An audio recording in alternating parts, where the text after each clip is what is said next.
Je vais ajouter ici le fromage directement dans la poêle.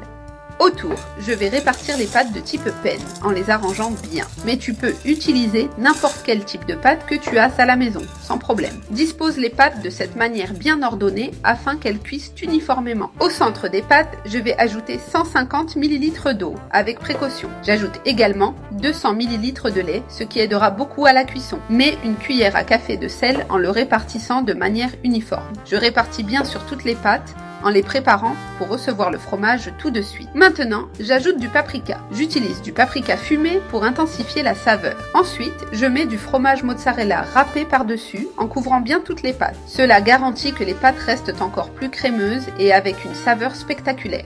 Le fromage fond complètement pendant la cuisson, devenant bien élastique et savoureux. Le résultat est des pâtes juteuses, crémeuse et pleine de saveurs intenses. La quantité de fromage est totalement à ton goût.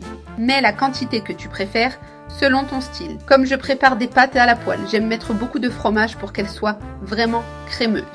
Tout est prêt. Maintenant, je mets au four pendant environ 5 minutes, juste le temps qu'elles cuisent bien. Je viens de sortir les pâtes du four. Elles sont bien chaudes et sentent merveilleusement bon. Je vais mélanger le fromage avec les pâtes pour bien l'incorporer et obtenir une texture idéale. La mozzarella a légèrement gratiné, ce qui est tout à fait normal et donne un excellent résultat. Ici, il est important de bien mélanger les pâtes avec le fromage fondu pour que tout soit bien uni. Le mélange absorbe complètement le lait, laissant les pâtes bien cuites et dorses et demi-tendres. Il est fondamental de les laisser cuire jusqu'à atteindre ce point parfait de crémeux. Si après 5 minutes tu remarques qu'elles ne sont pas encore tout à fait prêtes, tu peux les laisser quelques minutes de plus pour t'assurer qu'elles soient bien cuites.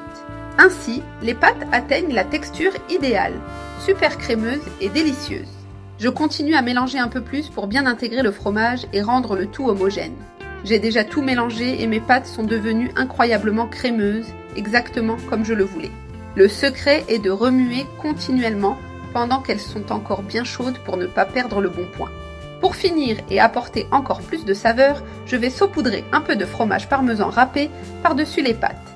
Cela renforce la saveur et donne cette touche spéciale qui fait la différence. J'aime toujours terminer avec du parmesan car il apporte une saveur intense et délicieuse. Maintenant, je vais servir une portion généreuse. Regardez le crémeux de ces pâtes. Des pâtes vraiment crémeuses et appétissantes que je sers ici dans mon assiette. Tu peux aussi préparer cette recette dans un plat qui sera tout aussi délicieux. Moi, j'aime la faire ainsi directement dans la poêle car cela salit moins et c'est très pratique.